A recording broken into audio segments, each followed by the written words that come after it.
မြေဝယ်ပြီးရင်မြေဖို့ကတွေထပ်မကုန်ချင်ဘူးဒါပေမဲ့နေရာလဲလုံးဝကောင်းရမယ်ဆိုရင်တော့ဝါခုပြသပေးမဲ့မြေကွက်လေးကိုတေချာပေါက်ကြည့်လိုက်ပါအောင်ရှင်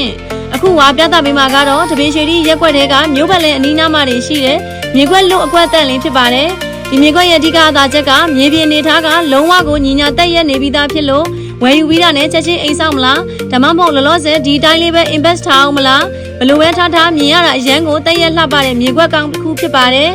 အနောက်လက်မျက်နှာစာဖြစ်တဲ့အတွက်မြေပြည်တော်ရဲ့ညနေခင်းလေညင်းကိုအပြည့်အဝရရှိမှာဖြစ်ပြီးလေဝင်လေထက်ကတော့လုံးဝကိုရှယ်ကောင်းပါတယ်စားတဲ့ဘိုင်းမှာလည်းကြရင်လက်ဝဲချီပြီးသားပါဝါရပါမယ်